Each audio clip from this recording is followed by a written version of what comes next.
Thanks for watching the Bridgewater Now Holiday Special. I'm Mary Evers. And I'm John Luck. This has always been one of our favorite shows to film as we showcase how the town is celebrating the holiday season. Many would say that the celebration starts in the Common with the popular decorations assembled by the Bridgewater Lions. Members of the club, along with some new volunteers, brought the soldiers, elves, candy canes, and we can't forget about that train. And it's always a popular obstacle for the kids to climb, but we want to go back to last year as I talked to a few of the members of the Bridgewater Lions, including Don Swartz, who's had 40 years under his belt putting up and touching up those decorations. Now, people seeing these decorations for the first time may learn some interesting facts about the holiday tradition in the center of town.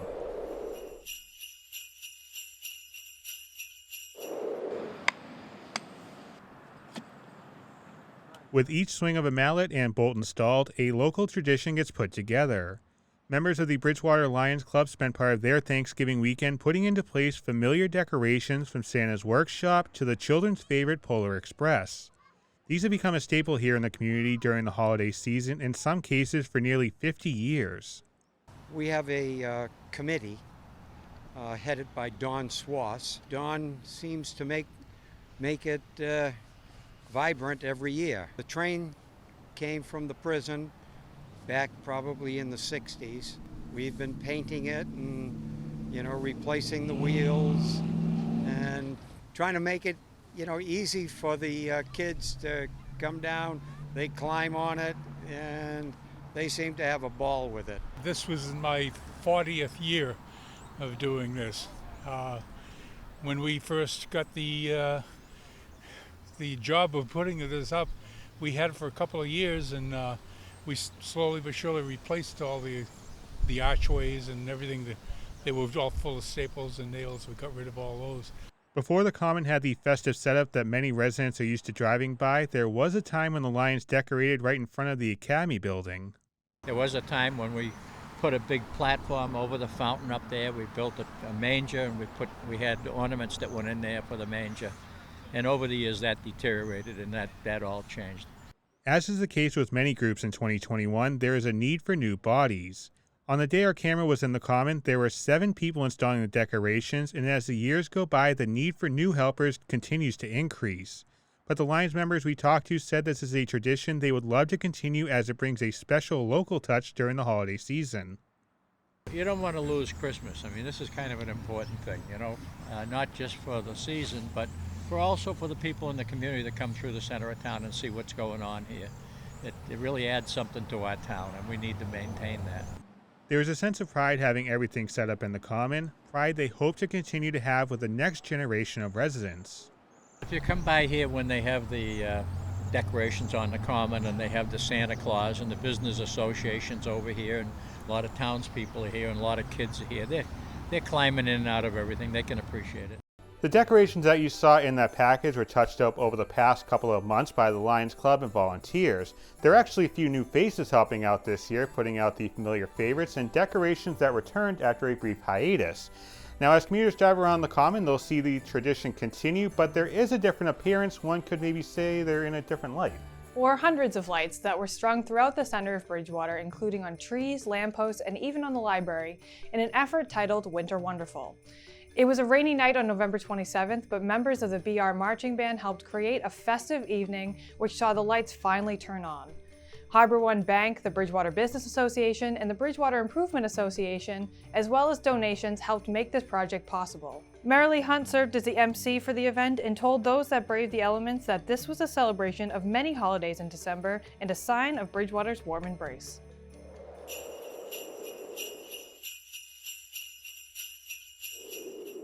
I want to say that the purpose of the lights includes beauty as well as physical light for the Bridgewater Common as we greet the coming winter's darkness. There are at least 18 international holidays celebrated throughout the world in December. In the Northern Hemisphere, that's where we are, winter darkness begins in December. And it's our hope that these lights will warm Bridgewater and symbolize Bridgewater's warm embrace of all of its citizens. From those who have fabled long family histories in town to those who have just moved in. We have the full video available on our YouTube page. Just search BTV Access Corporation. Let's take a break from the celebrations in the Common to show you a popular holiday tradition that's held right here in our studio. The Bridgewater Garden Club Green Sale, which saw a huge turnout of people getting their holiday wreaths, swags, plants, and so much more. Let's take a look at some of the beautiful creations designed for the 2022 Green Sale.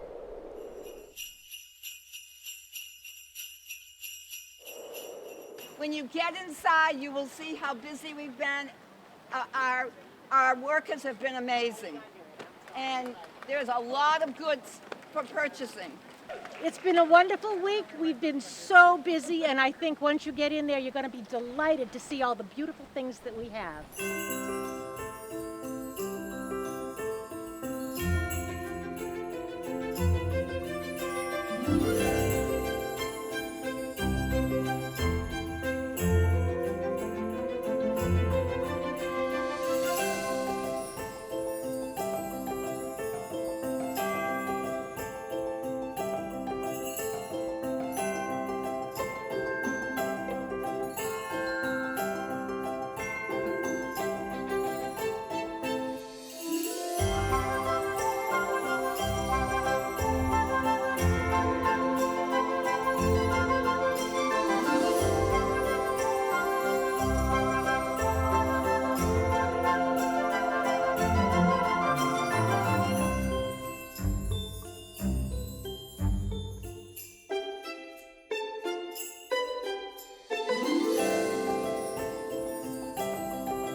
Great work by the Garden Club and another successful green sale as we had this place packed with people, not just the Garden Club, but also residents of town coming out and supporting such a great cause as the funds that were raised in that sale went to a scholarship fund for the Garden Club.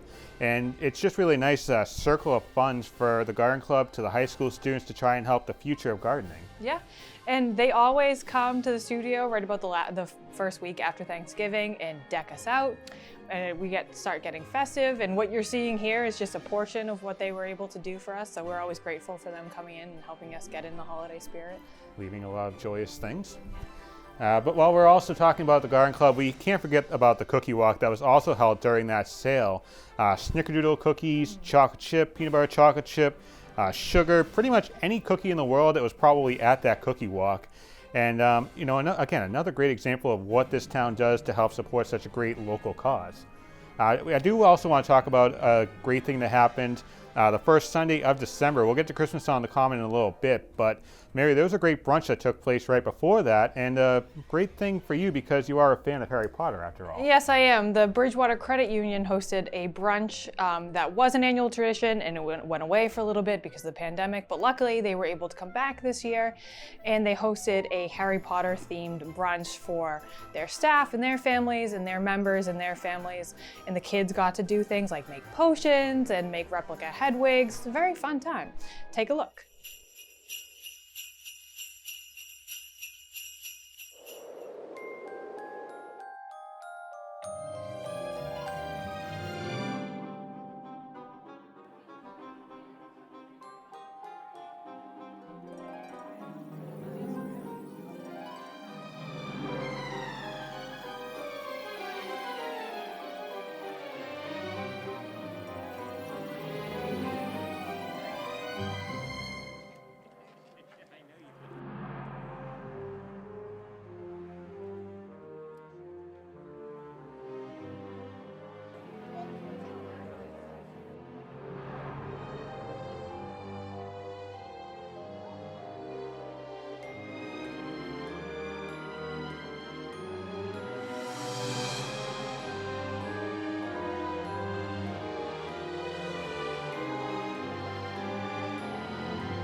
So Mary, as a fan of Harry Potter, this is a great thing for you to see.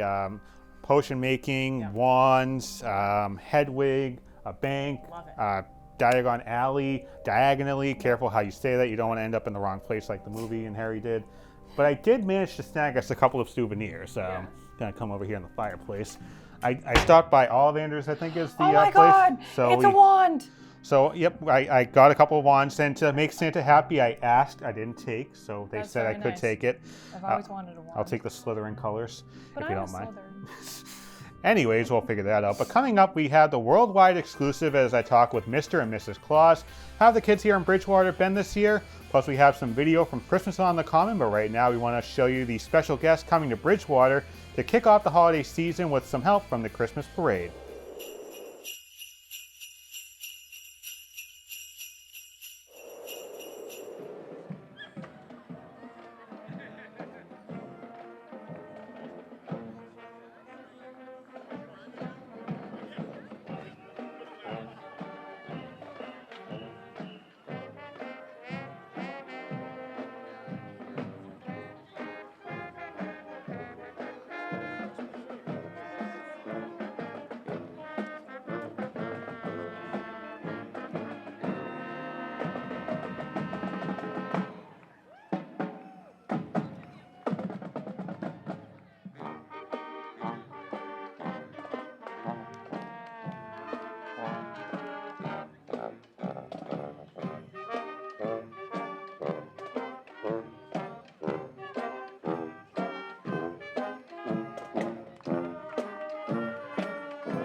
As we go to break, we have some highlights from the Senior Center holiday party. We're so happy you're here. It has been over 2 years. Every event we've had, it's been over 2 years. I can't believe it. It's gonna fall over. It's really awesome to see everybody here. We're so excited. More people showed up than we thought, and we're so happy about that. We'll be right back. You're watching the Bridgewater Now Holiday Special.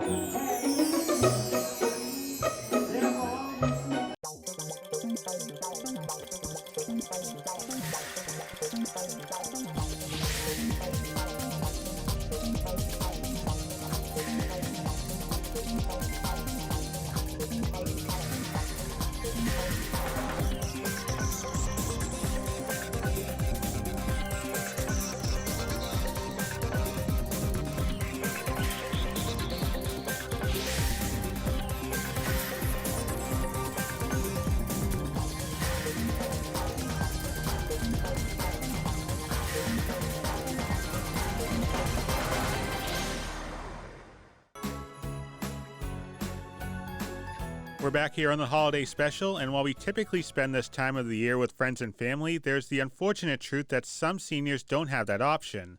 However, a Bridgewater woman is leading an effort that aims to make seniors feel a little less lonely in a tribute to her mother. It's great to have Alicia Fortin back here with us at BTV for the holidays, and she has a story. Leslie Barbosa's home looks more like Santa's workshop this holiday season. Presents are stacked on couches and tables, a wrapping station is taken over the kitchen, and Santa's helpers thoughtfully select gifts for local seniors. This has been just an amazing opportunity and an amazing way to honor my mom. It's the second annual Christmas extravaganza for Josie's Village, a volunteer effort run by Leslie and named for her mom, Josie. I cared for her here in my home for 11 years. After her death in February of 2020, and we were in a pandemic, I realized that there were plenty of seniors in our community who were lonely and isolated, and what could I do to help them? The team at the Senior Center jumped at the chance to collaborate with Leslie on the program, which is focused around building friendships with seniors. As we age, our opportunities for social connection diminish. So this was our opportunity to connect volunteers with seniors in the community to improve the quality of their life. It's been a huge success. It really gives mom something to look forward to every week. Janice McLaughlin signed her mom up over 6 months ago. It's so important for my mother to have somebody else besides my sister and my brother and I who come by to take her out and do different things with her. Volunteers are Corey checked and then matched with seniors in the community, usually based on interests and schedule. Leslie is resourceful not only in pairing volunteers with seniors, but also supporting the caregivers, because it provides a little bit of respite and relief knowing that somebody else will come by for an hour or two and do something. And now the greater Bridgewater community is helping to make the holidays extra special. A simple request via social media yielded the hundreds of gifts in Leslie's home. Scout troops and classes created homemade cards, people put out donation boxes at work. One resident even put together these soup baskets. We'd love to thank the community for all the donations. Last year, after we did this, many of the seniors mentioned that they were absolutely blown away. They felt like they were a kid on Christmas morning. And Leslie has big dreams for the future. She is currently working with mentors to form a nonprofit and hopes the funding from that will help her expand into other communities. There are so many more seniors who need a friend. The Bridgewater Business Association held its 29th annual Christmas on the Common event back on December 4th. Money raised from events like this benefit the BBA's Energy Assistance Fund, and there was something for everyone on the day, including gifts, live performances, great food, and a fun time had by all.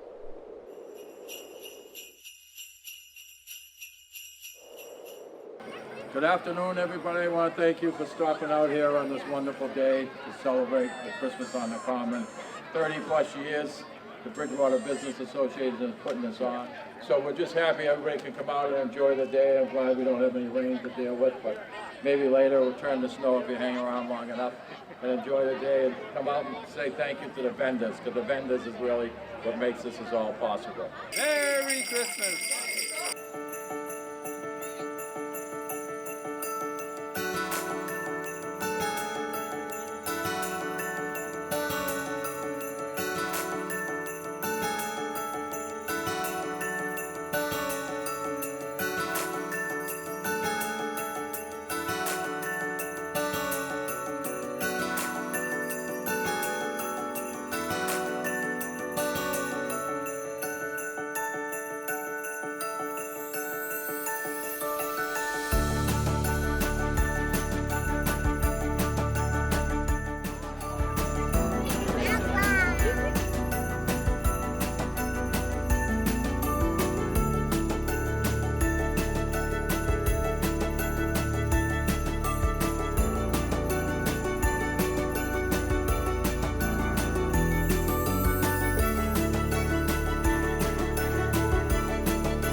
In that video, you saw a couple of the kids getting their pictures taken with Mr. and Mrs. Claus, and I can tell you that there was a good line of people for a few hours at the event. Now, luckily, Santa did have a couple of spare minutes to talk to me for our exclusive interview. Have the kids been good or bad this year? What types of cookies should you leave out on Christmas Eve? All these questions and more in our worldwide exclusive.